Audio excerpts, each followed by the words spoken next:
C'est pas une question d'habit, c'est pas une question de montrer. Avec Dieu, c'est une question d'intérieur. Lorsqu'il créa l'homme à son image et à son ressemblance, la première ressemblance, c'est celle du cœur, c'est celle du royaume. Et ce matin, il veut toucher ton cœur. C'est pour ça qu'il y a une présence douce qui va descendre.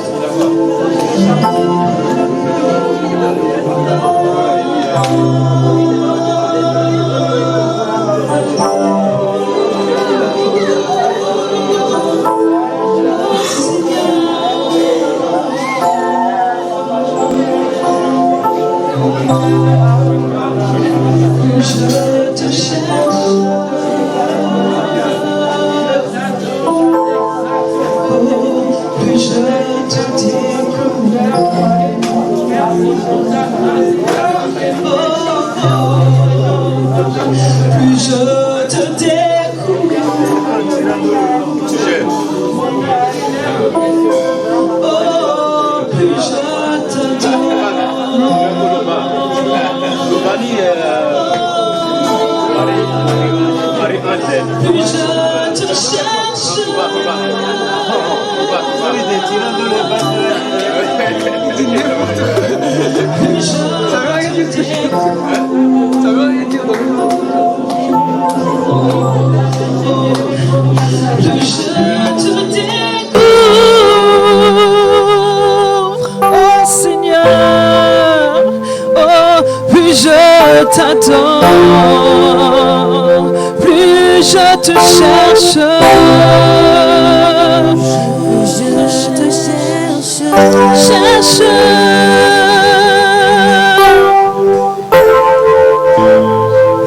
plus je te découvre, plus je te découvre, plus je te découvre,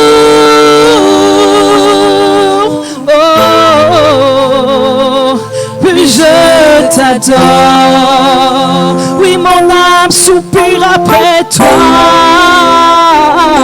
Plus je te cherche, Seigneur, ton Église te cherche. Plus je te découvre, oh, plus je te découvre, plus je te découvre. Lorsque je découvre l'amour de Jésus, c'est comme ça que je peux que l'adorer. Plus je t'adore, oh, mon âme a soif de toi. Plus je te cherche,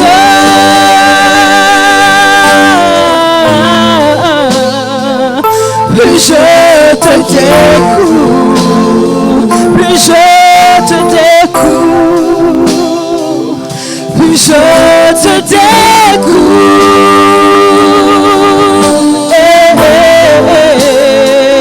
plus je t'adore, plus je te cherche, plus je te cherche,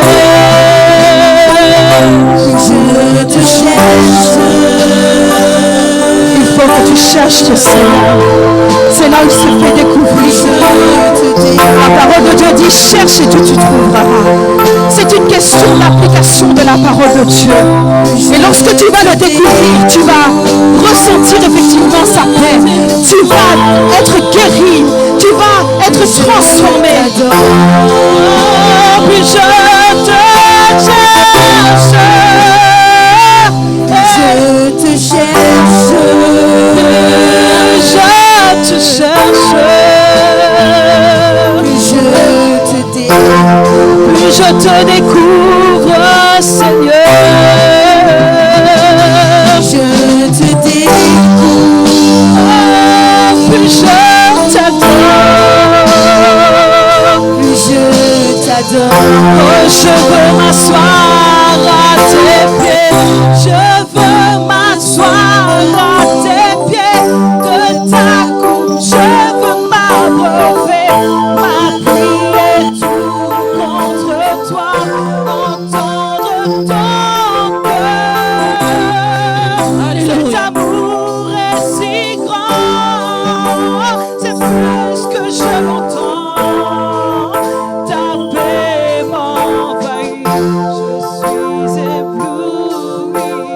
Hey. Seigneur, je suis ébloui de ton amour. Je suis ébloui de ton amour. Je suis ébloui de ton amour. Je voudrais que tu élèves ta voix. Alléluia. Alléluia. Alléluia. Exprimez-vous dans la présence de Dieu. Shikere soto, shikere ba.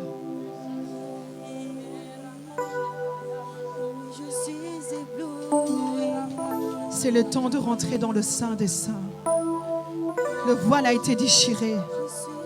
Rentre dans le sein des saints.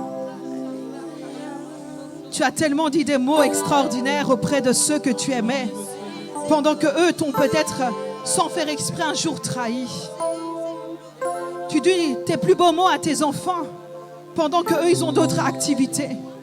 Mais il y a un seul qui t'a considéré, un seul qui a payé le prix. Il a payé le prix à la croix. Et c'est pour ça que je t'invite encore à élever ton cœur. Élève ton cœur. Je voudrais qu'il y ait des personnes qui adorent aujourd'hui.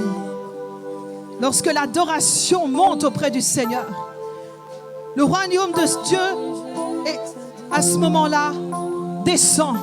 Et rien n'est forcé. Tu cherches quelque chose depuis des années. Alléluia. Fais monter un chant nouveau. Fais monter un chant nouveau.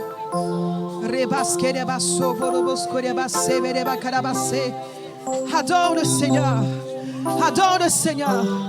Parce que oui, au plus que tu le cherches, au plus que tu vas le découvrir, au plus que tu vas savoir qui est Christ.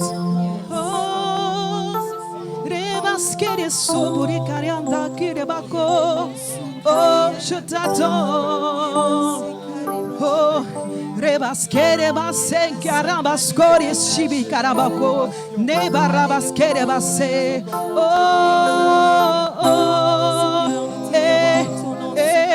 Karabascori sindi karabascori bakirinda boko de baka. Oh, fais descendre ta gloire, fais descendre ta gloire. Il y a une personne qui a besoin de toi, Seigneur. Rebaskera bascori basse. Oh, c'est toi que nous élevons, Seigneur, parce que nous avons que toi.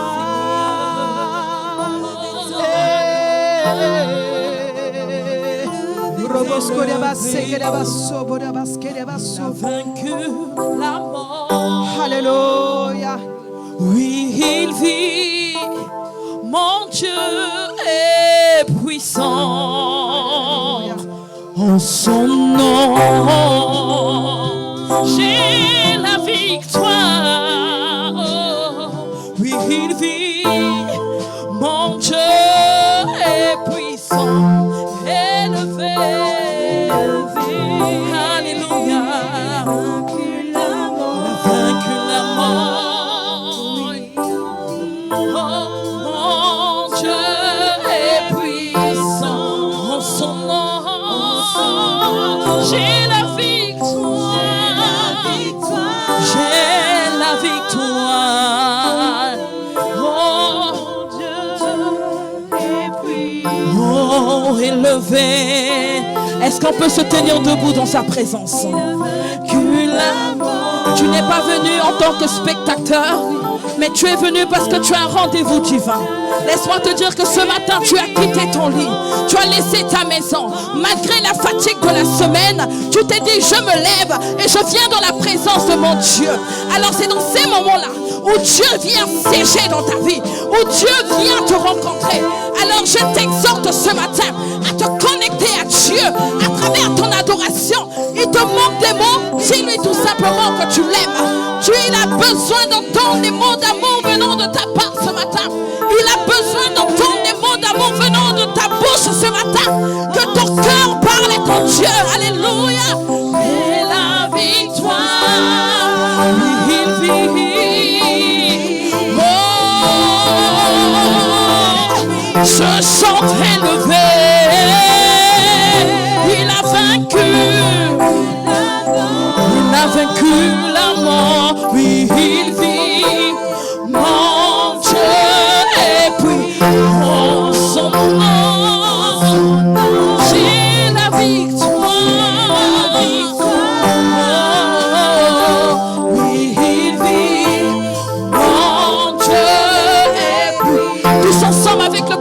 élevé, élevé. Il a vaincu la mort. Déclare avec moi, alléluia, que ton cœur chante. Yes. Mon Dieu est puissant en son nom. J'ai la victoire. Alléluia. Oui, il vit. Mon Dieu. Encore une dernière fois, proclame avec moi. Élevé, élève le nom de ton Dieu. Il a vaincu la mort. Oh. Il vit. Mon Dieu est puissant. En son nom. nom. J'ai la victoire. J'ai la victoire. Oh, alléluia. Il vit. Oh. Mon Dieu. Encore, fais monter. Élevé. Élevé. Élevé. Il a vaincu la mort. La Bible déclare qu'il a vaincu la mort et son pouvoir. Yes. Mon Dieu est puissant. Mon Dieu est puissant en son nom. J'ai la victoire. La victoire. Tous ensemble montons dans sa présence. Alléluia. Élevé, élevé. J'ai vaincu la mort. Oh. En son nom, j'ai la victoire. Oh, il vit. Oh, oui, il vit. Oui, il vit. Mon Dieu est puissant. Encore. Oui, il vit. Mon Dieu est puissant. Déclare-le. Oui, il vit. Mon Dieu est puissant. Encore. Oui, il vit.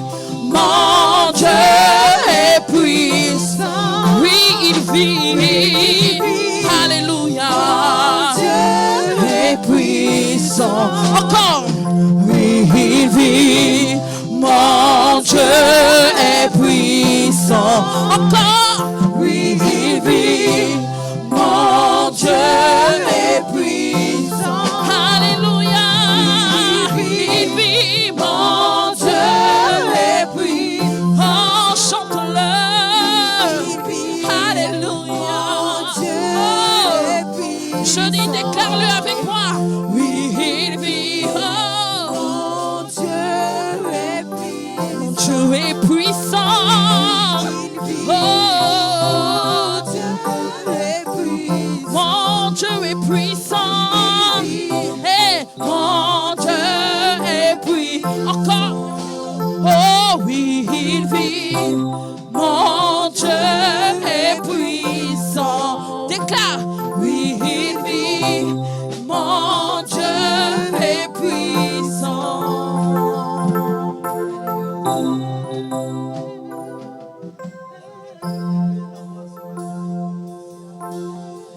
Alléluia.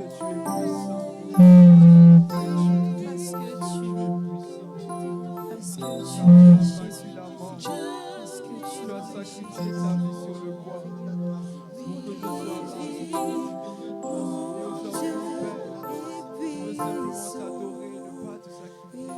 Lève ta voix ce matin et adore-le. Adore-le en esprit. Parce que Dieu cherche de véritables adorateurs ce matin. Alléluia. Nous t'adorons, Seigneur. Nous t'adorons ce matin, Jésus.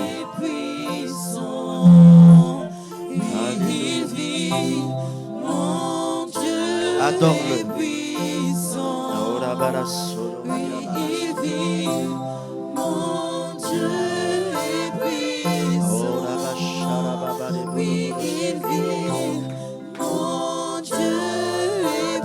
Adore-le, adore-le, adore-le ce matin, adore-le ce matin. Mon Dieu est puissant. Oui, il vit. S'il y a un adorateur en ce lieu, s'il y a un adorateur en ce lieu, élève ta voix ce matin et bénis le trône de sa grâce. Élève ta voix si tu es touché par l'Esprit et tu veux témoigner ta reconnaissance vis-à-vis du Seigneur. Tu veux l'adorer par une parole, tu veux l'adorer par une adoration. Fais monter cette adoration vers le trône de Dieu ce matin. Fais monter cette adoration vers lui ce matin, parce qu'il est digne de recevoir la louange et l'adoration de son peuple. Dieu siège, il réside au milieu de l'adoration de son peuple ce matin. Adore-le. Adore-le ce matin. Adore-le ce matin. Alléluia. Merci Jésus. Gloire. Gloire à toi Seigneur.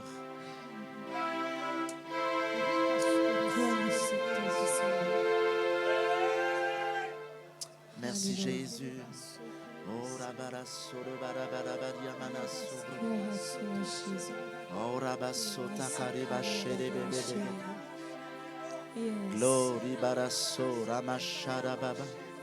Adore-le, adore-le ce matin, adore-le. Fais monter une adoration vers le ciel. Fais monter ce matin, fais monter par des soupirs inexprimables. Adore-le. Oh my God. Il entend toutes les paroles. Adorons-le, adorons-le, adorons-le. My God.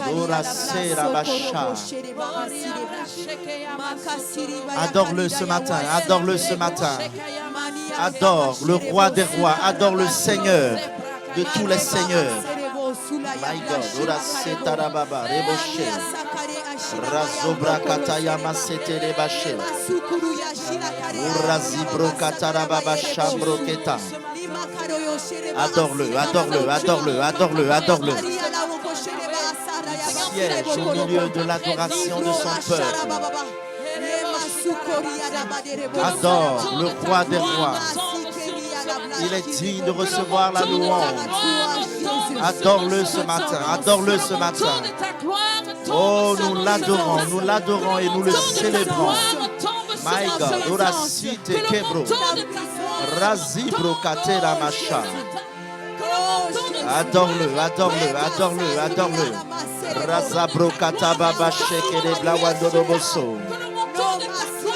Razabro kataya kamande de bache.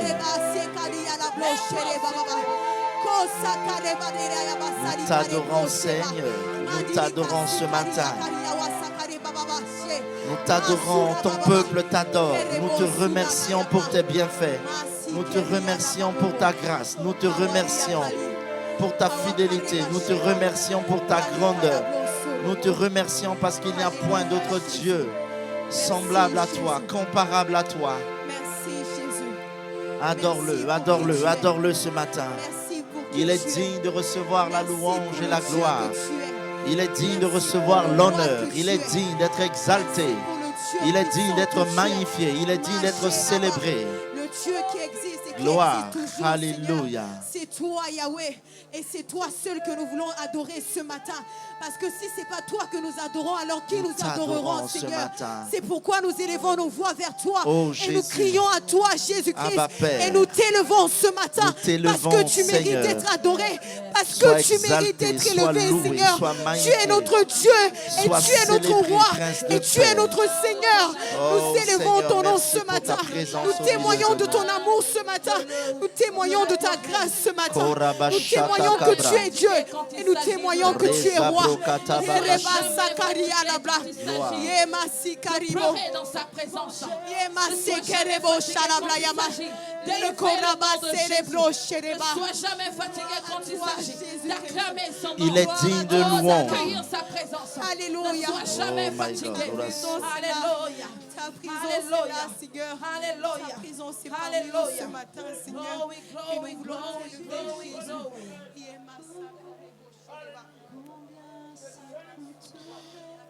Le Seigneur est au milieu de nous ce matin. Il réside au milieu de la louange et l'adoration de son peuple.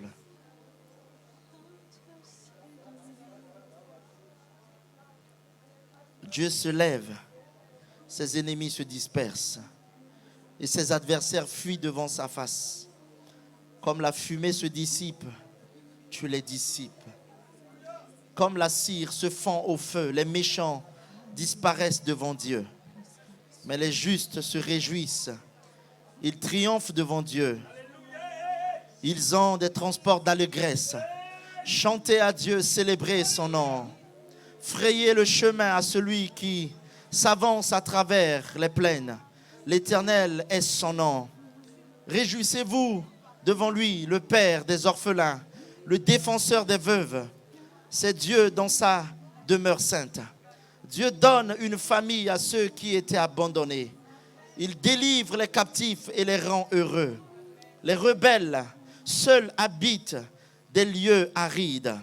Ô Dieu, quand tu sortis à la tête de ton peuple, quand tu marchais dans le désert, la terre trembla. Les cieux se fendirent devant Dieu. Le Sinaï s'ébranla devant Dieu, le Dieu d'Israël. Tu fis tomber une pluie bienfaisante, ô Dieu. Tu fortifias ton héritage épuisé.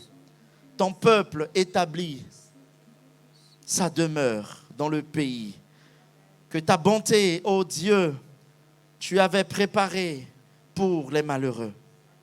Le Seigneur dit une parole et les messagères de bonnes nouvelles sont une grande armée. Les rois des armées fuient et celles qui restent à la maison partagent le butin. Tandis que vous reposez au milieu des étables. Les ailes de la colombe sont couvertes d'argent et son plumage est d'un jaune d'or. Lorsque le Tout-Puissant dispersa les rois dans le pays, la terre devint blanche comme la neige de Salmon. Parole de l'Éternel. Est-ce que nous pouvons acclamer le roi des rois ce matin? Je suis étonné que tu acclames Dieu de cette manière. Est-ce que nous pouvons acclamer le Seigneur plus fort ce matin? Est-ce que nous pouvons acclamer le Seigneur Jésus?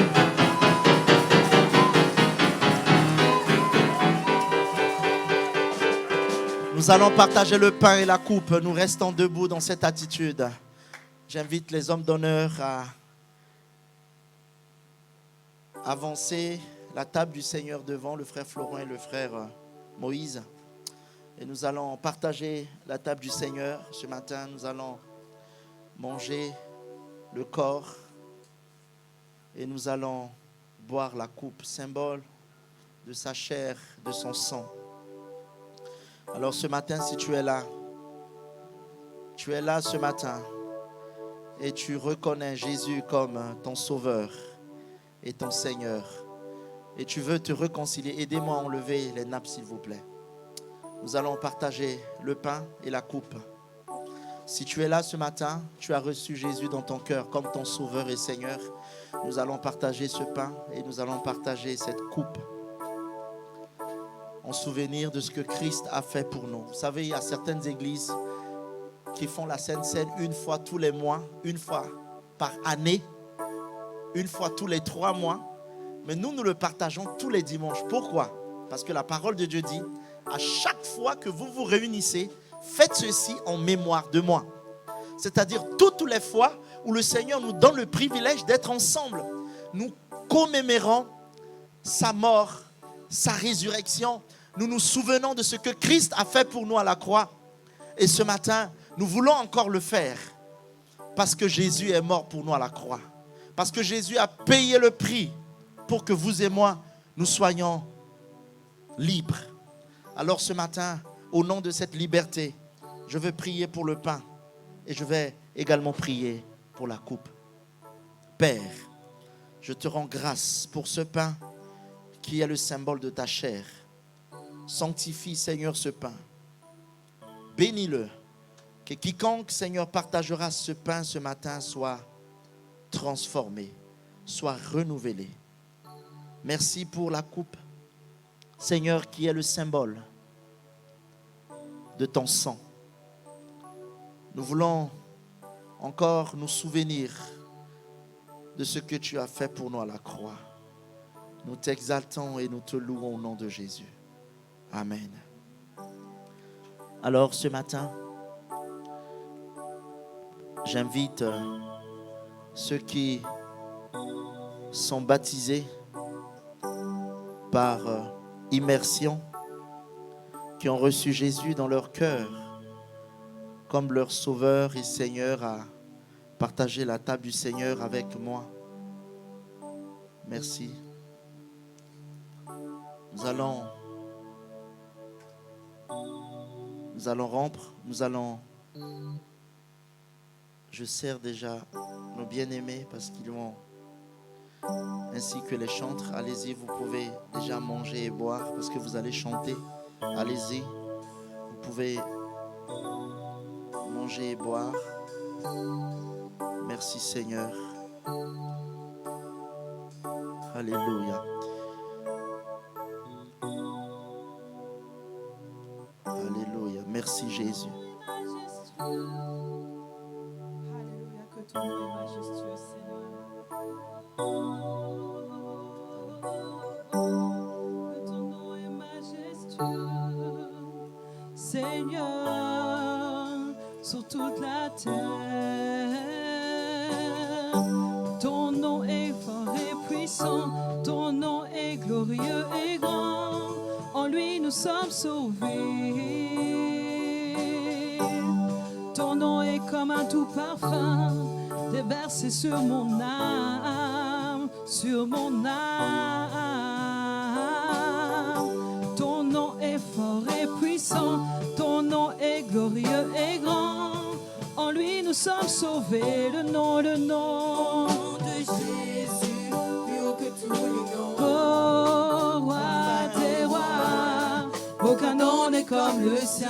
Le nom de Jésus, Le nom de Jésus, plus haut que tous les noms. oh, Alpha, Omega. il est l'alpha. Le nom de Jésus. Mangeant et buvant au nom de Jésus. Eh, roi des rois, le nom de Jésus. Eh, roi des rois, aucun nom n'est comme le sien. Que ton nom est majestueux, Seigneur, sous toute la terre. Ton nom est fort et puissant, ton nom est glorieux et grand. En lui nous sommes sauvés. Ton nom est comme un doux parfum déversé sur mon âme, sur mon âme. Ton nom est glorieux et grand, ton nom est fort et puissant. En lui nous sommes sauvés, le nom de Jésus, plus haut que tous les noms. Roi des rois, aucun nom n'est comme le sien. Le nom de Jésus, plus haut que tous les noms. Oh, Alpha, Oméga, aucun nom n'est comme le sien. Le nom de Jésus, plus haut que tous les noms. Il y a un seul nom. Il n'y a qu'un nom. Le nom dessus de tous les noms. Oh, eh, eh. Le nom de Jésus. Plus haut que tous les noms. Le nom de Jésus. Le nom de Jésus sauve aujourd'hui. Il n'a pas changé et il guérit encore. Le nom de Jésus, plus haut que tous les noms. Alpha, Oméga, aucun nom n'est comme le sien. Le nom de Jésus, le nom de Jésus. Le nom de Jésus, le nom de Jésus, plus haut que tous les noms. Le nom de Jésus, aucun nom n'est comme le sien. Le frère Antonio va élever sa voix pour rendre grâce au Seigneur et prier pour la parole.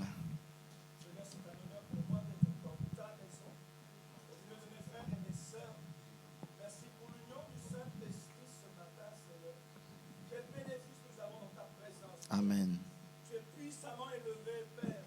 Que nos souffles soient percés dans ta face. Amen. Que nos âmes soient déversées devant ton royaume. Merci, Père, de bénir ton serviteur par le souffle de ton esprit. Que le réma descende au travers de sa bouche. Amen. Amen. Est-ce qu'on peut acclamer le Seigneur? On peut acclamer le Seigneur.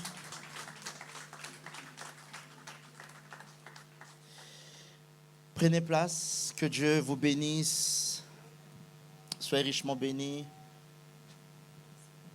Je suis heureux ce matin de vous communiquer les pensées du Seigneur.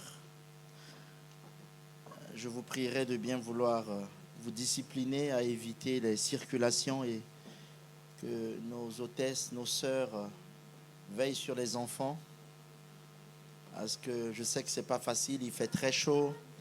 Nous n'avons pas d'endroit dédié pour les enfants, mais je pense que cela est juste pour un moment. Le Seigneur va nous donner la possibilité d'avoir nos locaux et nous organiser comme il se doit. Amen. Le dimanche passé, nous avons parlé des 7 raisons irréfutables pour... Est-ce que vous pouvez, s'il vous plaît, m'arrêter le ventilo là, parce que ça fait du bruit.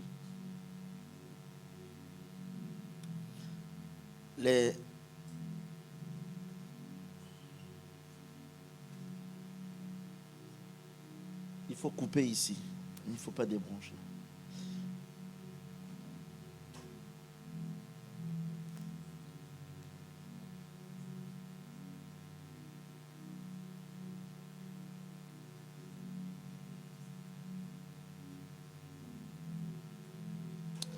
Les 7 raisons irréfutables pour être gagneur d'âme. Et par la grâce de Dieu, nous avons parlé de ces 7 raisons pour que vous et moi, nous soyons des gagneurs d'âme.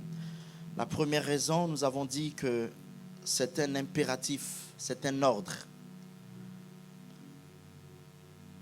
Le Seigneur nous demande cette recommandation en disant « Allez par toutes les nations et faites des nations les disciples ». Ce texte se trouve dans Marc chapitre 16, le verset 15. La deuxième raison, c'est que Dieu veut que tous les hommes soient sauvés. 1 Timothée chapitre 2, le verset 4, que tous parviennent à la connaissance du Fils de Dieu. Le Seigneur veut, il souhaite que tous les hommes soient sauvés. Et je vous ai dit la dernière fois que nous ne sommes pas une église ethnique, ni africaine, ni européenne, mais nous sommes l'église de Christ. Une église dans laquelle plusieurs nations, plusieurs peuples se rassemblent, se retrouvent pour vivre les réalités de la parole de Dieu. Alors, que Dieu bénisse tous nos frères et sœurs qui nous suivent en direct. Que Dieu vous bénisse et vous pouvez réécouter ce message sur notre page Facebook ou notre chaîne EVCI TV. Je pense que l'équipe technique enregistre. Voilà, donc après le message va être diffusé sur notre chaîne YouTube. La troisième raison pour gagner les âmes, nous avons dit que notre amour, nous devons manifester notre amour envers les autres. Nous ne devons pas être égoïstes. Au même titre que Dieu nous a sauvés et que Dieu nous a délivrés, nous devons partager notre foi aux autres. C'est comme tu découvres un secret et tu ne le partages pas aux autres. La quatrième raison, être un instrument entre les mains du Seigneur. Le Seigneur veut faire de toi un vase d'honneur. Le Seigneur veut faire de toi un instrument. Certes, il nous dit de prêcher la bonne nouvelle, mais Dieu ne descendra pas du ciel pour sauver les âmes. Dieu va toujours passer par toi comme étant un instrument pour que les âmes soient sauvées. La cinquième raison, si nous ne gagnons pas les âmes, l'église va être vide. Je pense que dans les mois à venir ou dans les jours à venir, nous allons resserrer les chaises et vous allez voir la différence. Là, nous avons l'impression que waouh, l'église est remplie, mais l'église n'est pas remplie. Il y a encore de la place. Ce roi disait, je veux que ma maison soit remplie. Il y a encore de la place ici. Pour ceux qui sont dehors, il y a encore de la place. Et si jamais que l'église se remplissait, nous allons passer aux 2 cultes. Et si ce n'est pas possible de faire 2 cultes, nous ferons 3 cultes. Jusqu'à je ne sais pas combien, mais Dieu veut que sa maison soit remplie. La 6e raison pour que nous soyons des gagneurs d'âme, c'est d'avoir une récompense au ciel. Nous devons avoir notre récompense. L'apôtre Paul dit, je ne cours pas en vain, je cours vers un but qui est celui de remporter l'éternité. Il y a une couronne qui nous attend au ciel. Et Dieu veut que vous et moi, nous ayons notre place au ciel. Et que nous ayons une récompense. La 7e raison, la moisson est déjà grande. Apocalypse chapitre 22, le verset 7. Jésus est à la porte. Nous avons tous les signes aujourd'hui qui se manifestent. Les nations qui se lèvent contre d'autres nations. On entendra parler de bruits de guerre, des tremblements de terre, la famine. L'enfant sera rebelle envers ses parents. Les parents se rencontrent les enfants. Et toutes ces choses, nous sommes en train de les vivre. Cela nous atteste que Jésus est à la porte et que nous devons annoncer la bonne nouvelle. Ce matin, je vais vous parler des différents types d'évangélisation. C'est une série sur l'évangélisation. Cette année, nous l'avons baptisée Anakazo, qui veut dire contraindre, aller chercher par la force, insister. Hier, je bénis Dieu pour nos bien-aimés avec qui nous sommes sortis évangéliser malgré la pluie. Est-ce qu'on peut acclamer le Seigneur pour nos bien-aimés? Nous sommes sortis, nous sommes allés dans le quartier des Blossières. Nous avons rencontré des personnes malgré qu'il pleuvait. Nous avons parlé de Jésus, nous avons témoigné Jésus. Nous avons invité des personnes et nous savons que c'est une semence. Même si ces personnes ne sont pas là ce matin, nous croyons qu'elles seront là dans très bientôt. Alléluia. Donc nous avons semé notre part et c'est Dieu qui fera pousser sa parole. Et tous les moyens que le Seigneur nous donnera, nous allons mettre en œuvre afin de pouvoir annoncer sa parole. Donc ceux qui ne le savent pas, anakazo veut dire contraindre, veut dire insister. Et ce texte se trouve dans Luc chapitre 14.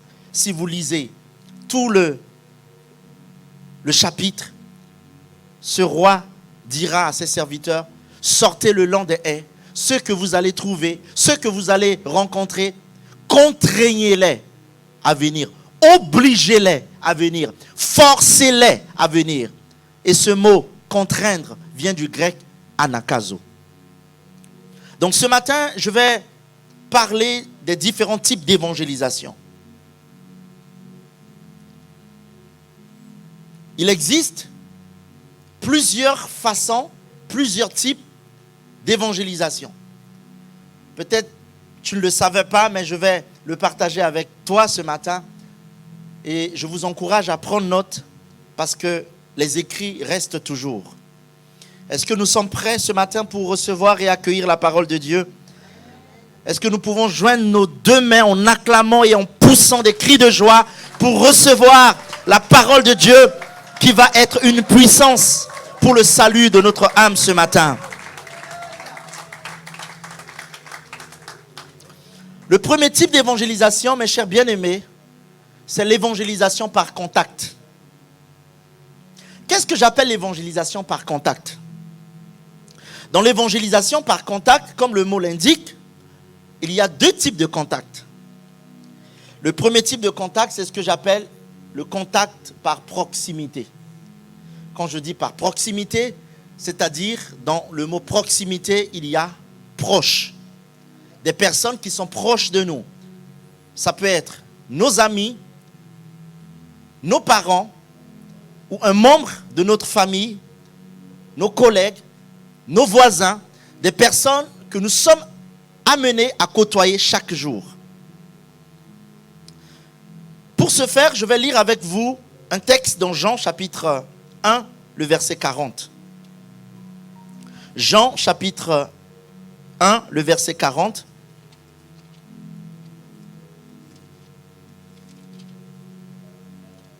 Est-ce que la sœur Orphélia peut donner lecture, s'il vous plaît?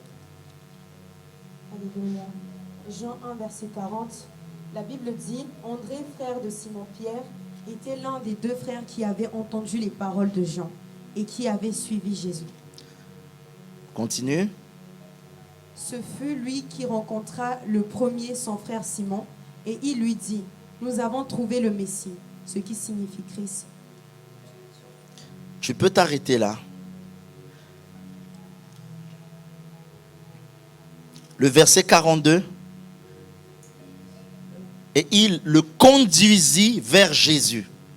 Jésus, l'ayant regardé, dit, tu es Simon, fils de Jonas, tu seras appelé Céphas, ce qui signifie Pierre.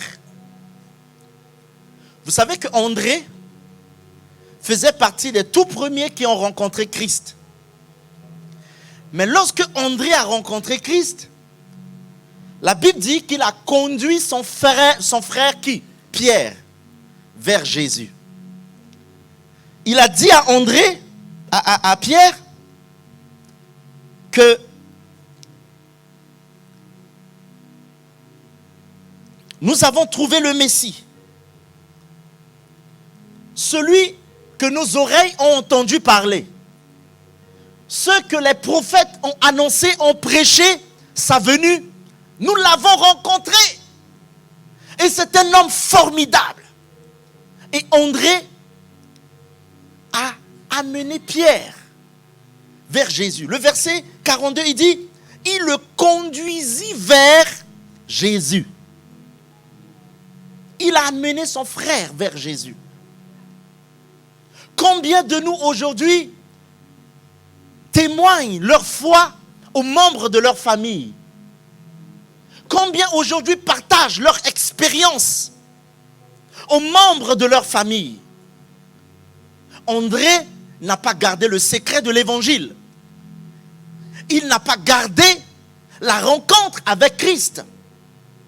Car il y a une parole qui dit, je n'ai jamais vu un homme passer par la croix et rester la même. Lorsqu'un homme passe par la croix, il y a le premier phénomène qui se produit dans son âme, dans son cœur.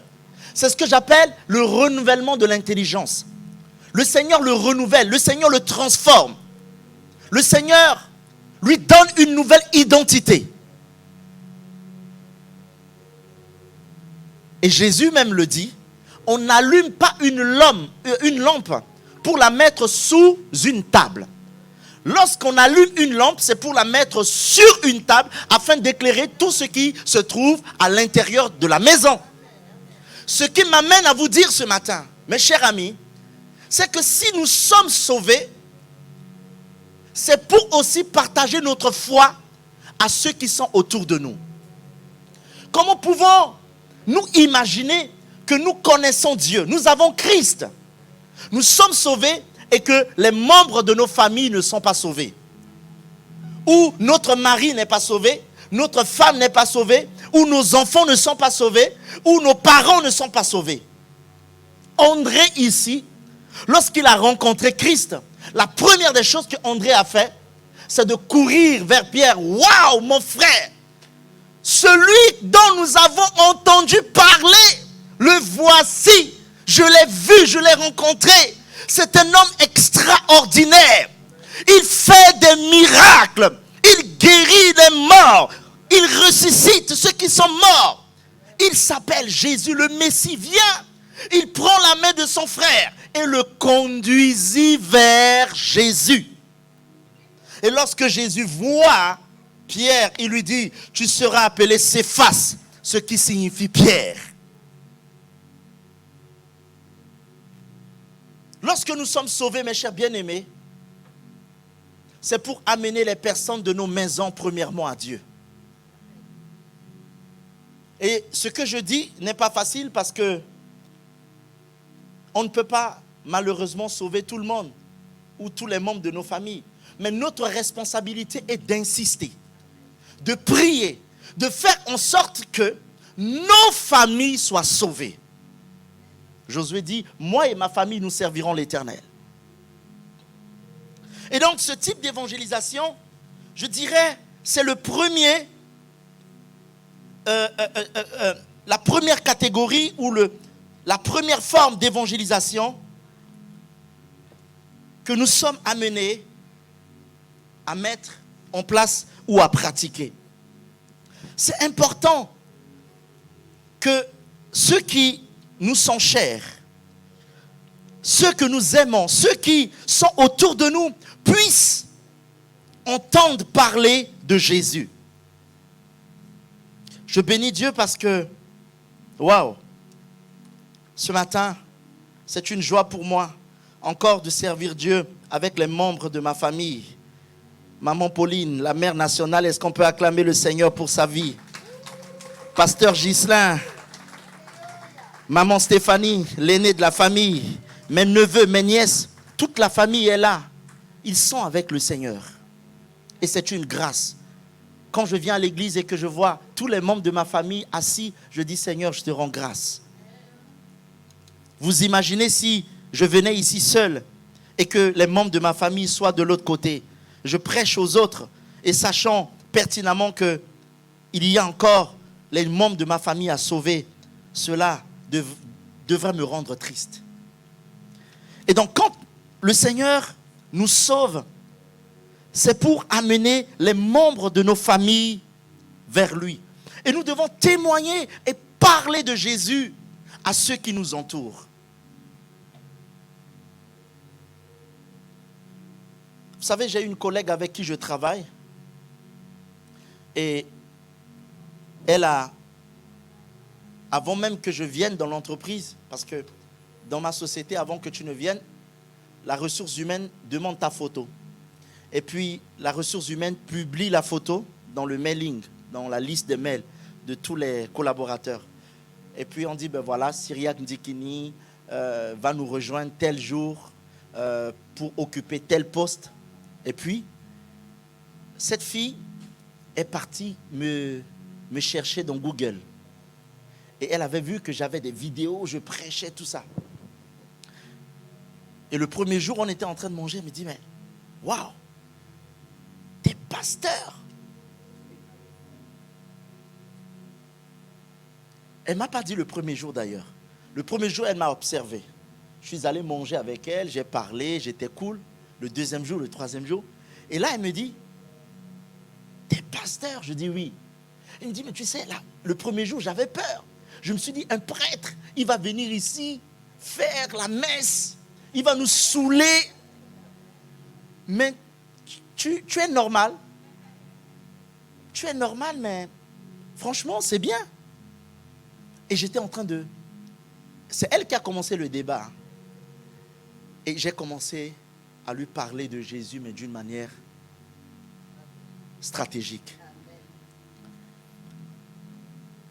Et au final, cette fille doit quitter l'entreprise. Et il y a quelques jours, elle avait mal dans son cœur avec tout ce qui se passe. Ce n'est pas facile de trouver un travail. Elle était très angoissée. Elle m'écrit en privé. Cyriaque, est-ce que tu peux m'envoyer un psaume ou une parole qui peut me faire du bien parce que je ne vais pas bien? N'est-ce pas incroyable? Elle me demande de lui envoyer une parole qui peut la réconforter. Et je lui envoie cette parole qui dit, ne promène pas des regards inquiets. Le lendemain, elle est venue me dire, waouh, ta parole m'a fait du bien. Alors, je ne peux pas m'empêcher de parler de Jésus à ceux qui sont proches de moi. Tu as un voisin, tu as des personnes qui sont autour de toi, mais tu ne leur parles jamais de Jésus. Bien-aimé, c'est le premier type d'évangélisation. Et le facteur numéro 1 pour réussir ce type d'évangélisation de proximité, c'est notre témoignage. Apocalypse chapitre 12, verset 1 dit, ils ont vaincu à cause de leur témoignage et du sang de l'agneau.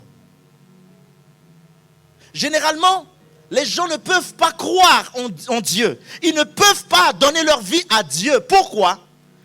Parce que notre façon de nous comporter, nous sommes pires que les païens. Alors notre identité en tant qu'enfant de Dieu, parfois, on a du mal à l'affirmer dehors. Un jour, je discutais avec quelqu'un, il me dit, je dis, c'est un frère. Il dit, quoi? Lui, un quoi? Un frère. Je lui dis, mais c'est un frère. En tout cas, si tous les frères étaient comme lui là. Non. Voyez-vous, tu ne peux pas seulement être chrétien quand tu es à l'église. Déjà, le premier endroit pour que ta lumière brille, Jésus dit, on n'allume pas une lampe pour la mettre sous une table. Le premier endroit où tu dois avoir l'influence, c'est ta famille. Tu ne peux pas seulement être chrétien quand tu es assis à l'église et que tu entends religieusement le pasteur syriaque prêcher l'évangile. Mais ta lumière doit impacter ceux qui sont dans ta maison, c'est-à-dire ton mari, ta femme, tes enfants, tes parents. Tu dois les impacter par ton témoignage. Parce que si ton mari doute de ton témoignage, si ta femme doute de ton témoignage, si tes frères doutent de ton témoignage, c'est qu'il y a un problème. Le pasteur syriaque, vous ne le connaissez pas. Vous le voyez que le dimanche, il prêche à peine pendant 45 minutes, 1 heure, 1h30 s'il déborde et que vous commencez à murmurer. Mais s'il y a quelqu'un qui le connaît mieux, qui est capable de vous dire qui est syriaque, c'est ma femme, c'est ma mère, c'est mon père, ce sont mes frères, ce sont mes soeurs, ce sont des personnes avec qui je vis. Ils savent qui je suis. Est-ce que je suis un homme rancunier? Je suis colérique? Je suis méchant? Je suis si? Ces personnes avec qui je vis me connaissent mieux.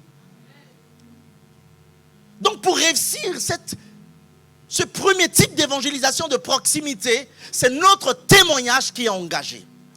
Et parfois, tu n'as même pas besoin d'ouvrir la bouche pour insister et dire à ton mari, donne ta vie à Dieu, viens à l'église, viens, change. Non, rien que ta façon de faire. Tu es une femme vertueuse. Tu transportes la gloire de Dieu. Et lorsque ton mari te voit, il dit non, il y a quelque chose de spécial dans la vie de ma femme. Même si ton mari est comment, dès qu'il te voit, rien que ton attitude et ton comportement doit refléter Christ. Mais si c'est seulement que tu viens à l'église, tu es un révérend, tu es un prophète, et à la maison, tu deviens Lucifer, ta famille ne donnera pas sa vie à Dieu. L'évangélisation par proximité, c'est ceux que nous connaissons, ceux qui sont proches de nous, nos voisins, des personnes avec qui nous habitons. Alors à la maison, tu mets la musique du monde. Tu danses. Tous tes voisins savent que toi là. Et puis après, par hasard, le voisin te voit à l'église. Quelqu'un l'invite. Et puis et ton voisin te voit, tu es assis là. Or à la maison, tu mets la musique du monde à fond. Et tu danses. Tu bouges ton corps dans tous les sens. Ton image, ton identité, tu n'as rien de Dieu en toi. Quand tu te mets en colère, tu n'as rien de Dieu en toi. Les versets de la Bible disparaissent. Le parler en langue disparaît. L'évangélisation par proximité, c'est notre façon de faire. Et André a amené son frère. Pourquoi? Parce que André a été transformé. André a été touché. André est devenu une nouvelle créature. Raison pour laquelle André était capable de tenir la main de son frère Pierre pour l'amener vers Christ. Si André n'était pas un témoignage, Pierre n'allait pas le suivre. Pierre n'allait pas le suivre. Aujourd'hui, les membres de nos familles refusent de donner leur vie à Dieu à cause de nos comportements, à cause de nos attitudes, à cause de nos paroles, à cause de nos cœurs. Ces personnes disent, si tout le monde est comme ça, je préfère rester à la maison. Je préfère, un jour quelqu'un m'a dit, je préfère épouser un mari païen. Ou je préfère épouser une femme qui est païenne. Tout sauf celui ou celle qui prie. C'est dommage. L'évangélisation par proximité. Ceux qui sont auprès de nous, nous connaissent mieux que les autres. Dans l'évangélisation par contact, nous avons l'évangélisation par proximité, mais nous avons également l'évangélisation des inconnus. Est-ce que je parle à quelqu'un? Jésus dans Jean chapitre 4, je ne vais pas lire, mais vous allez le noter. Jean chapitre 4, Jésus se retrouve auprès de ce puits. Et Jésus rencontre une dame qu'il ne connaissait pas. La Samaritaine. Jean chapitre 4. Nous ne sommes pas seulement appelés à prêcher l'évangile aux gens que nous connaissons. Mais nous devons aussi parler de Jésus aux personnes que nous ne connaissons pas, aux inconnus. Et Jésus se met à prêcher l'évangile à la femme samaritaine. Dieu va mettre parfois des personnes devant nous et Dieu va créer des opportunités pour que nous puissions parler de sa part aux inconnus. Hier, j'ai rencontré une jeune fille. Je l'ai arrêtée. Elle pensait que je voulais la draguer. Je lui ai dit bonjour. Et puis j'ai dit bonjour, est-ce que vous avez 1 minute à m'accorder? Elle hésite un peu. Oui, vas-y, vite fait là, vas-y. Et puis j'ai commencé à lui parler de Jésus. À un moment, elle ne voulait plus partir. Je lui dis, mais tu vois, tu es bien habillé, tu es bien maquillé. Tu connais le jour de ta naissance, mais tu ne sais pas le jour de ta mort. Alors sache que Jésus t'aime. Jésus veut que tu lui donnes ton cœur et ta vie. Et elle m'a regardé, elle n'avait plus envie de partir. Elle me dit, je viendrai, sauf que je travaille tous les dimanches, je suis réceptionniste, mais franchement, ce que vous dites, ça me touche beaucoup. Mais franchement, ça me fait mal que je travaille tous les dimanches, mais je vous promets que je viendrai. Alléluia. Je parle même aux inconnus. Je vous ai donné ce témoignage où j'ai rencontré cet homme qui était assis devant Lidl, qui attendait les pièces d'argent. Je suis allé vers lui spontanément, lui parler de Jésus. L'évangile n'est pas pour moi une honte. Je n'ai point honte d'annoncer l'évangile, car c'est une salut de quiconque croit. Nous voyons également Philippe et l'eunuque éthiopien dans Actes des Apôtres, chapitre 8, le verset 26, où Philippe, le diacre, rencontre cet eunuque éthiopien qu'il ne connaissait pas. Un inconnu. Et Philippe se met à lui parler de Jésus. Souvent, lorsqu'on dit, on sort dans la rue, on va parler de Jésus, les gens disent, oh, non, moi je ne vais pas. Non, je ne vais pas déranger les gens. Nous avons honte. Nous avons honte de Jésus. Mais ceux qui font des porte-à-porte pour vendre les trucs, là, les commerciaux, là, si c'est pour gagner de l'argent, tu n'as pas honte. Hein? Tu vas vendre une marque. Oui, je viens vous présenter notre fournisseur. Oui. Et puis, tu le fais. Tu vas même vers les inconnus comme ça. Mais si c'est pour aller vers les inconnus à cause de Jésus, tu as honte. Tu te sens mal à l'aise. Tu aimes bien rester dans ta zone de confort. Aujourd'hui, tu es sauvé parce que d'autres personnes t'ont parlé de Jésus. Si les autres ne t'avaient pas parlé de Jésus, tu ne serais pas sauvé, mes chers frères. Nous devons oser annoncer l'évangile, parler de Jésus. Paul dit, je n'ai point honte de l'évangile, car c'est une puissance pour le salut de quiconque croit. Tu ne peux pas avoir honte de quelque chose qui sauve. Tu ne peux pas avoir honte de quelque chose qui est grand. Tu ne peux pas avoir honte de quelque chose qui brille. Si tu as une belle voiture, est-ce que tu auras honte de la rouler? Quand tu t'achètes un nouvel habit, est-ce que tu auras honte de le porter? Tu voudras le porter pour que tout le monde constate et regarde combien tu brilles, combien tu es beau ou belle. Alors tu as Christ en toi, la puissance, la gloire, le règne de Dieu en toi. Mais aujourd'hui, quand on voit les chrétiens, ils n'ont rien de vie en eux. Au lieu de marcher la tête haute, ils marchent la tête baissée. Quels sont ces gens de chrétiens qui ne s'affirment pas, qui n'ont pas la puissance de Dieu? Mes chers bien-aimés, dans l'évangélisation par contact, nous sommes appelés à aller vers les inconnus. Pas seulement ou forcément des gens que nous connaissons, mais des gens que nous ne connaissons pas. Regardez les témoins de Jéhovah. En plein hiver, quand je partais travailler à Paris, ils ont leur stand à la gare. Je prenais parfois le train de 6h à 6h en plein hiver encore. Et le gars, il est là, dans le froid. Ils pratiquent l'anakazo là. Ils viennent chez toi. Parfois, même si tu ne veux pas ouvrir, ils sonnent aujourd'hui. Demain, il revient. Après, demain, il revient. Et il revient encore.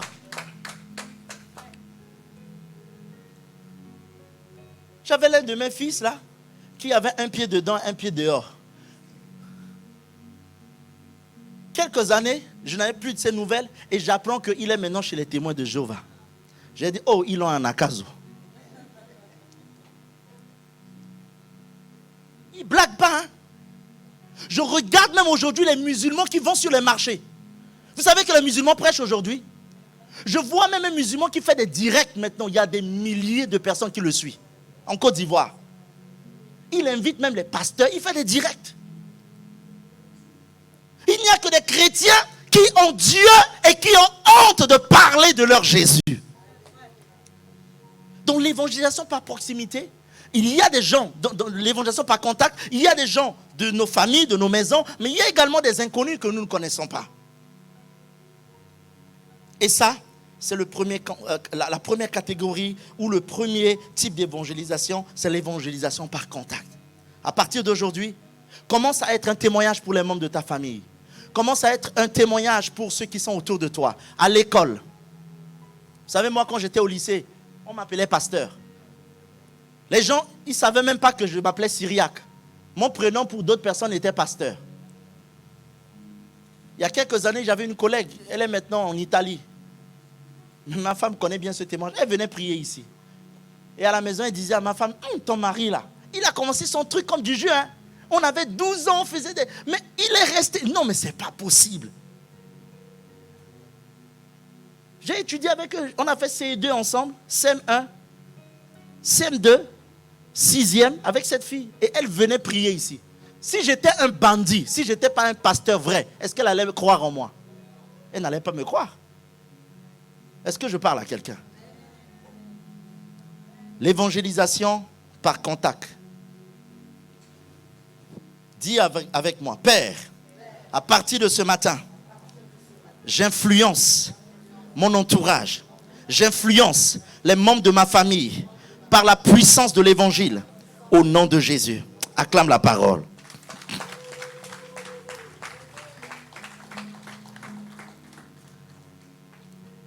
Le deuxième type d'évangélisation, c'est ce que j'appelle l'évangélisation de la foule.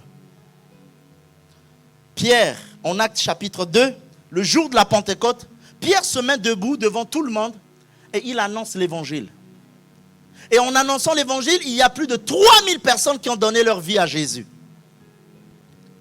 Et nous voyons dans ce pays, toutes les lois ont été conçues pour nous empêcher de sortir dans la rue avec nos appareils, nos instruments, de crier et de parler de Jésus. Mais nous pouvons contourner ceci. Ceux qui savent chanter, on peut organiser des concerts. Inviter les gens, faire anakazo et parler de Jésus. Vous avez vu, nous avons organisé des moments ici spéciaux où beaucoup de personnes étaient venues et où nous avons annoncé Jésus. Et donc l'évangélisation par foule, je vous dis que moi j'avais l'habitude d'aller dans un marché, monter sur les tables, avec un tam-tam, chanter et parler de Jésus. Nous devons aujourd'hui utiliser, pour ceux qui ne le savent pas, nous avons deux associations. Nous avons l'association cultuelle qui est Espace Vie Chrétienne, c'est-à-dire notre église. Mais nous avons à côté une association qui s'appelle Seven, Source d'eau vive et espoir des nations. Et cette association, nous pouvons, au nom de cette association, organiser par exemple des concerts, organiser des spectacles, organiser des jeux, organiser des théâtres. Pendant un réveillon où les jeunes avaient fait un sketch ici, une jeune fille a donné son cœur à Dieu en regardant le sketch de la jeunesse. Elle s'est mise à pleurer. Pour ceux qui étaient là pendant le culte des jeunes, voyez-vous, dans le sketch que la jeunesse a organisé, il y avait un message derrière. Il y avait un message derrière. Donc l'évangélisation de foule, c'est lorsque il y a des rassemblements. Ça peut être dans une église, ça peut être, je ne sais pas, dans un cadre quelconque, où nous devons avoir le courage d'annoncer l'évangile. Moi, il y a une occasion que j'aime beaucoup, souvent. C'est pendant les deuils, quand les gens meurent. Là, les gens sont obligés de t'écouter. J'aime beaucoup. À un moment, ma femme me disait un jour, il faut arrêter, les gens vont te surnommer pasteur de deuil. Parce qu'une fois que quelqu'un, centrafricain, meurt à Orléans, il m'appelle. Même si la personne ne vient pas à l'église, il m'appelle. Et quand je viens, la Bible dit, le jour de la détresse, on réfléchit généralement. Quand tout va bien, on n'entend pas. Mais quand tu es dans la douleur, quand tu es dans la maladie, quand tu es dans la souffrance, là, tout ce qu'on te dit, tu prends. Tu ne cherches même pas à réfléchir. Le jour de la détresse. J'aimais beaucoup cette partie en Centrafrique.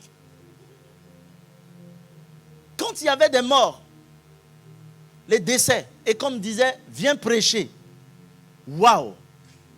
J'étais excité et j'avais l'habitude de dire, voyez ce qui est arrivé à cet homme. Demain, ton tour va arriver. Ton tour viendra. Que tu m'écoutes, que tu ne m'écoutes pas. Tu passeras par ce cercueil.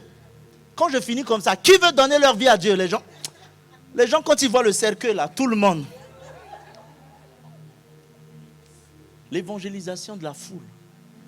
Toutes les occasions possibles. Même quand je vais dans les anniversaires, on me dit, on laisse la place au pasteur de prêcher. Je dis, avant de prêcher là, je vais libérer 2 paroles, de prier.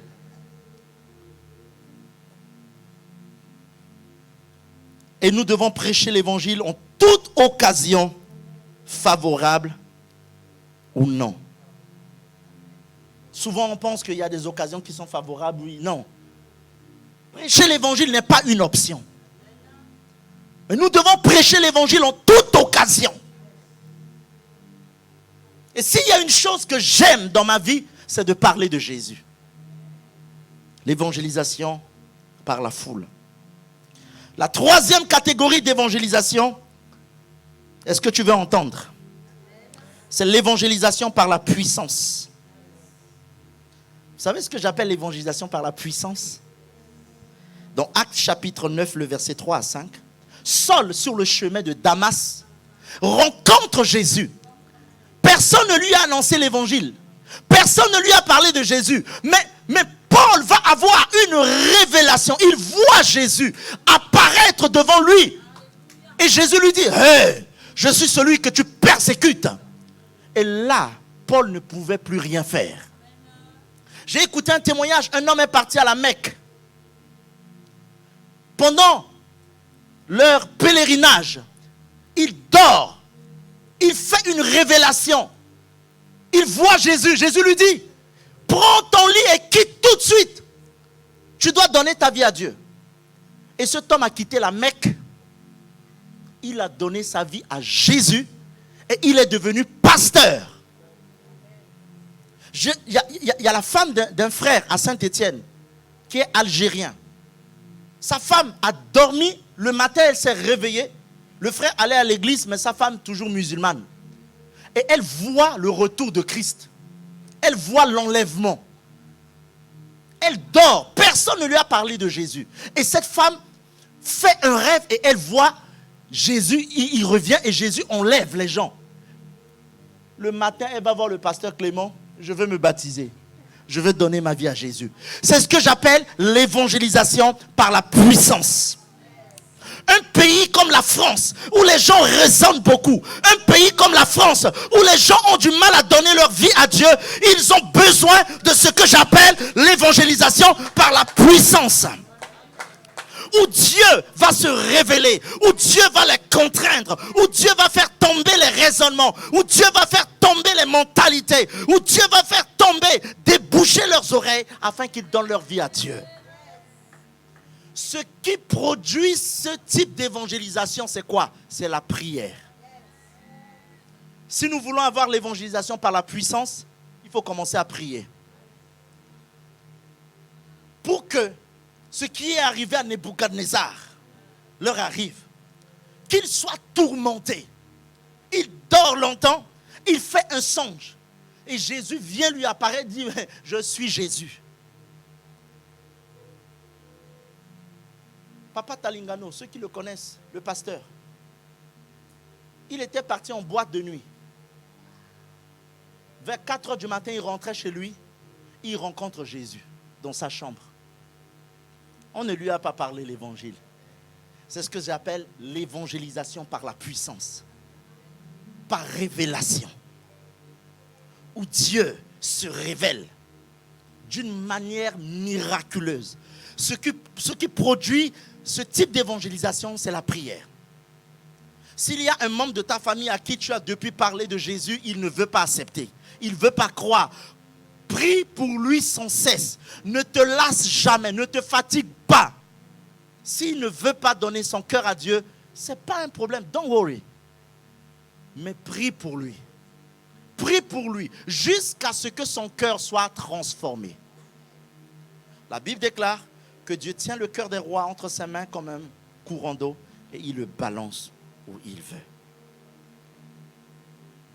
Qui de vous veut aller en guerre sans passer par un conseil de guerre?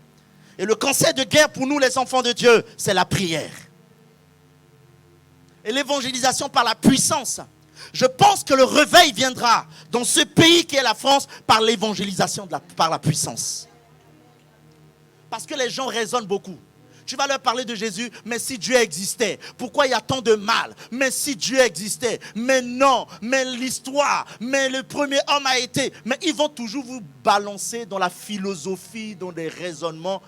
Ce qui va produire le réveil spirituel en France, c'est l'évangélisation par la puissance. Où les gens viendront d'eux-mêmes, ils chercheront des églises, les gens vont quitter leur maison, ils vont dormir, ils seront tourmentés, ils diront, je veux être chrétien, je veux aller chercher Dieu, je veux donner ma vie à Dieu. Ce qui produira l'évangélisation par la puissance, c'est la prière. C'est la prière par la prière et la prière. Je rêve de voir des gens donner leur vie à Dieu par l'évangélisation, par la puissance. Attends, quelqu'un va à la Mecque, il dort, il entend une voix lui dire, quitte ce lieu, c'est pas fait pour toi. Qui peut faire ça? Il ouvre les yeux, il voit personne. Il ferme encore, on lui dit, quitte ces lieux, c'est pas fait pour toi. Et là, il prend ses clics-clacs, il part. Surtout les musulmans, la majorité, souvent, ils sont touchés par l'évangélisation, par la puissance. Est-ce que tu peux acclamer la parole de Dieu? Le 4e type d'évangélisation, c'est l'évangélisation par les nouvelles technologies. 2 Timothée. Chapitre 4, le verset 2.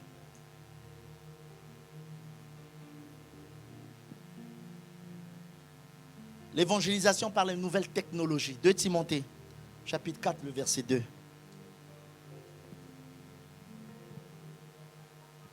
La Bible dit, prêche la parole de Dieu, insiste en toute occasion, favorable ou non, reprend, censure, exhorte avec toute douceur et en instruction. En toute occasion. Récemment, avec ma femme, je regardais, comment on appelle ça? TikTok, c'est ça? Hein? Ou c'est TokTik? Ah, d'accord. Je regardais le TikTok d'une sœur. Mais j'ai failli m'évanouir. Et puis vient à l'église, elle prie. Enfant de Dieu. Mais quand tu vas son profil, les choses du monde. Ces réseaux sociaux, normalement, nous devons les utiliser pour prêcher l'évangile. Comment tu te dis enfant de Dieu, chrétien ou chrétienne, quand on regarde ton historique, tu ouvres ta poitrine, tu exhibes ton corps, tu dis des choses bizarres, on ne dirait même pas un chrétien. Sur Facebook, là, tu n'es pas chrétien là-bas. C'est seulement à l'église que tu es chrétien. Mais il y a des personnes qui ont été touchées par les nouvelles technologies. Le Seigneur m'a mis à cœur pendant que je préparais ce message. Nous allons commencer à faire des séries de témoignages.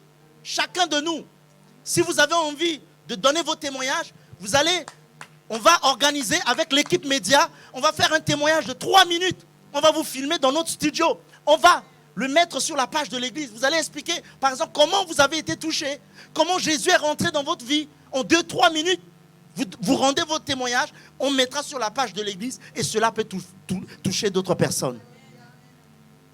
Mais nous devons utiliser ces technologies. Ce sont des moyens que le Seigneur met à nos dispositions pour annoncer l'évangile, mes chers bien-aimés. Malheureusement, aujourd'hui, l'ennemi utilise beaucoup les nouvelles technologies pour amener beaucoup dans le monde. Les musiques du monde, les choses du monde. Et je le dis surtout pour les jeunes. Faites attention. Ne soyez pas attirés par tout ce qui va vous flatter sur les réseaux sociaux. J'ai été à Paris il n'y a pas longtemps, prier pour un jeune garçon qui avait 18 ans, qui a fait la dépression parce qu'il est allé sur un truc sur Internet. Et puis les gens lui proposaient, je ne sais pas quoi, je ne sais pas si c'est un truc mystique. Il a cliqué sur le truc et puis après, on lui a proposé de l'argent. Et donc, il a sorti un couteau, il dit, je te tue maman, je vais te tuer. Et finalement, on a appelé les policiers. Et ils l'ont isolé dans un hôpital psychiatrique. Et j'ai été prié pour ce garçon. Les réseaux sociaux. Il y a une force spirituelle derrière les réseaux sociaux. Il y a une influence derrière les réseaux sociaux. Et cela risque de détruire beaucoup de jeunes. Faites attention, vous qui êtes jeunes. Ne soyez pas attirés par ces choses. Quand on regarde ta page, moi je travaille dans une société. J'aurais pu me cacher, ne pas. Non, je suis un enfant de Dieu. Je m'affiche. J'affiche mon identité en tant qu'enfant de Dieu. Alors, tu utilises ta page Facebook, tu utilises d'autres, ils mettent les musiques du monde, ils mettent les choses du monde. Et quand vous regardez les photos qu'ils mettent, les choses bizarres qu'ils mettent sur leur page. Il suffit d'aller sur leur page, tu sauras tout de suite est-ce qu'il est réellement chrétien ou pas. Faites attention. Et j'insiste encore pour la jeunesse qu'il y a une influence démoniaque derrière les réseaux sociaux.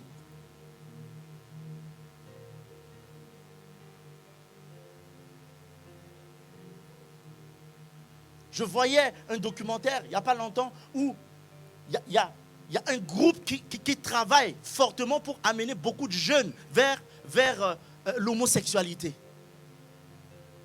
Ils font tout pour attirer la jeunesse vers l'homosexualité. Mais ne vous conformez pas au siècle présent. Ne soyez pas pris au piège par ces choses. Ne soyez pas esclaves de ces choses. Aujourd'hui, les hommes et les femmes sont devenus esclaves des réseaux sociaux. Le matin, ils se lèvent avant de se brosser les dents, Facebook.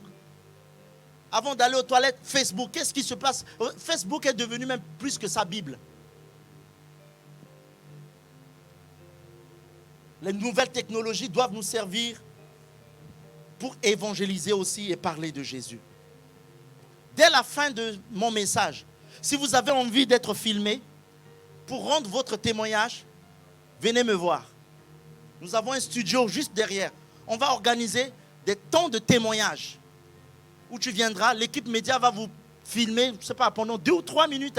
Vous dites, voilà, moi j'étais ci, moi j'étais comme ça, j'étais dans le monde, j'étais malade, le Seigneur m'a guéri, je donne ma vie à Dieu. Moi j'étais mort, Jésus m'a ressuscité. Aujourd'hui je partage ses bienfaits. Donne ton témoignage. Cela peut toucher quelqu'un. J'étais alcoolique, le Seigneur m'a délivré. J'étais accro à la pornographie, au sexe, mais le Seigneur m'a changé, il m'a donné une nouvelle identité. Ça au moins tu peux le faire. Nous allons tout faire, anakazo, pour amener les âmes vers Christ. Le dernier type d'évangélisation, et je vais m'arrêter là, c'est l'évangélisation par les œuvres. Luc chapitre 9, le verset 13. L'évangélisation par les œuvres. Luc chapitre 9, verset 13.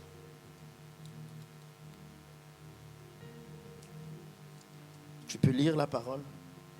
La Bible dit, Jésus leur dit, donnez-leur vous-même à manger.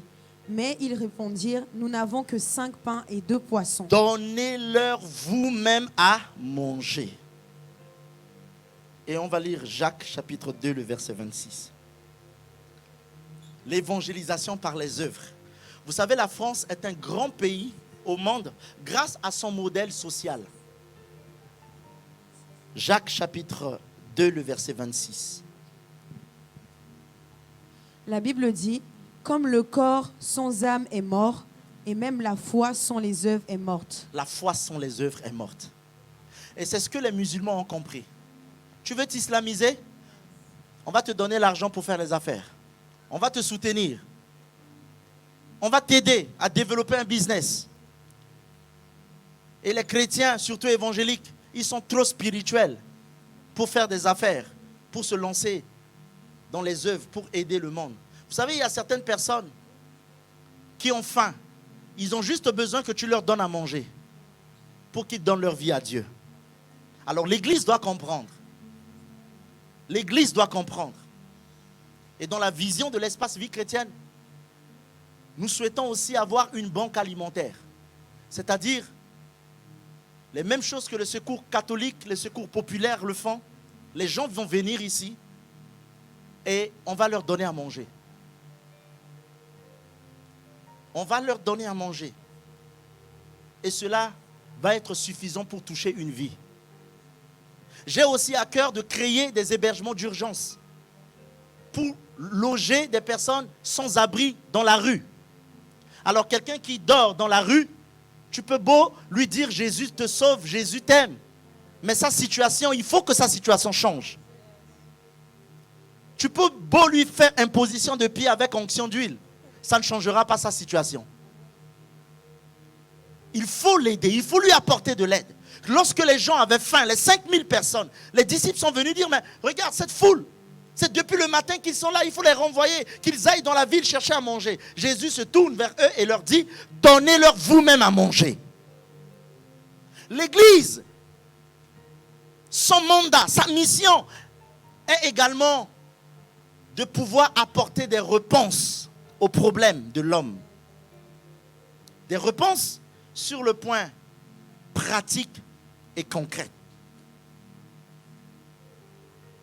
Et notre vision, c'est d'avoir aussi des hébergements d'urgence. Alors quelqu'un qui a des soucis, quelqu'un qui a des problèmes, il vient à l'église. On va lui dire, mon frère, tu peux dormir ici. Moi qui vous parle, je me suis retrouvé dans la rue. J'ai dormi au 115, je suis passé par les moments difficiles. Je sais ce que ça fait quand on n'a pas un endroit où poser sa tête. Si on n'a pas la foi, on ne peut pas continuer à croire en Dieu. Et donc l'église doit être capable d'apporter des réponses aux problèmes de l'homme. Quelqu'un m'entend ce matin? Regardez nos frères musulmans. Ils ont compris. Ils se soutiennent. Ils se soutiennent. Ça fait qu'ils ont la puissance économique. Ils sont lancés dans des affaires. Ils ont une influence. Chose que les chrétiens n'ont pas. Ils passent tout leur temps à parler seulement en langue du matin au soir. Et parmi eux, il y a beaucoup de pauvres. Amen. Donc l'église, notre vision également, c'est d'apporter des réponses des réponses concrètes. C'est-à-dire ma vision. Quand quelqu'un va venir ici, il dit, j'ai faim. Il faudrait que l'église soit en mesure de lui donner à manger.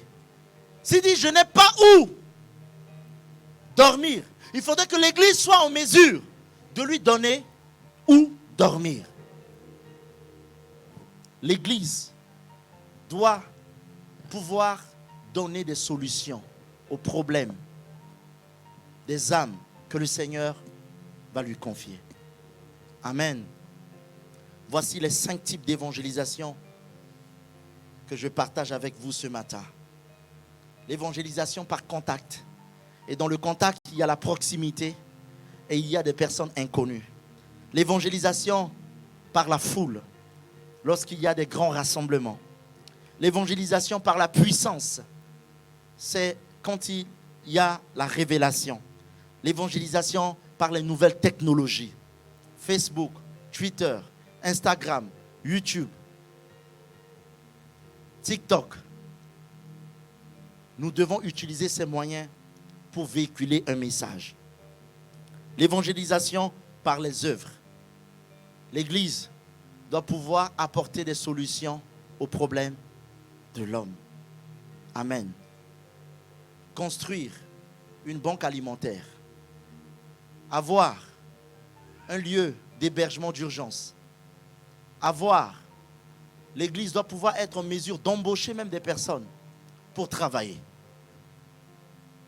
Amen.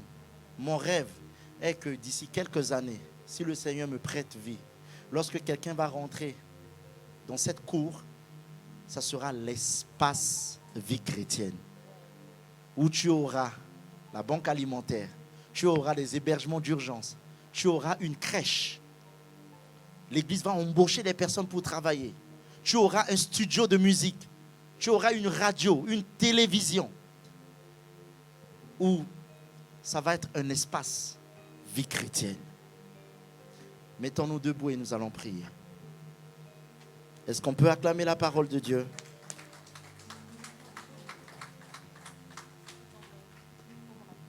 Les différents types d'évangélisation. Nous avons vu le dimanche dernier les 7 raisons irréfutables pour être gagneur d'âme. Aujourd'hui, nous avons vu les 5 types d'évangélisation. Par contact, la foule, par les réseaux sociaux, par la puissance et par les œuvres. J'aimerais que tu élèves tes mains et que tu fasses une prière. Une prière qui est simple. Seigneur, utilise-moi comme un instrument pour parler de toi. Qu'au travers ma vie, au travers mon témoignage, au travers mon identité, mon caractère, ma façon de me comporter, que d'autres personnes, Seigneur, puissent te rencontrer. Que d'autres personnes puissent, Seigneur, également se tourner vers toi. Élève ta voix et prie maintenant. Prie. Prie. Demande à Dieu. Seigneur, fais de moi un instrument. Fais de moi un vase. Alléluia. Prie maintenant. Prie pour cette parole. Oh Jésus, merci pour ta parole. Merci pour la prédication de ta parole. Seigneur, il y a encore de la place dans ta maison. Tu veux que ta maison soit remplie. Tu veux que ton église soit remplie ce matin. Élève ta voix, mon frère, ma soeur. Le Seigneur veut que tu parles de lui à tes voisins, à tes amis, à ceux qui sont autour de toi. Tu dois être un chrétien. Tu dois être un petit Christ. Tu dois avoir le langage, le caractère, la mentalité, la vision de Christ. Tu dois tout faire pour annoncer l'évangile en toute occasion, favorable ou non.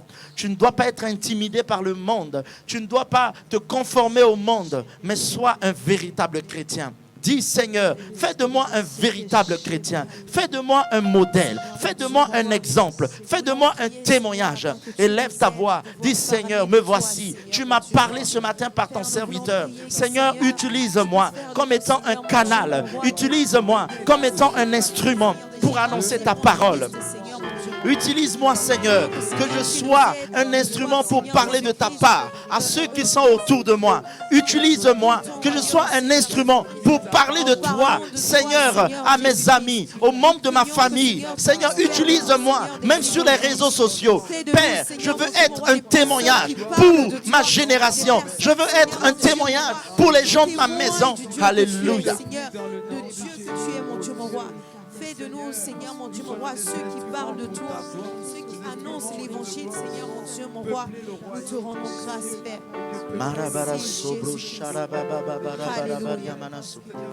Nous prions que tu nous aides, Seigneur, à parler de toi autour de nous, à parler de toi, Seigneur, mon Dieu, mon roi, à toutes les personnes qui ne te connaissent pas, Père, mon Dieu, mon roi, et avant tout à être un témoignage, Seigneur, de qui, Seigneur, de ce que nous disons.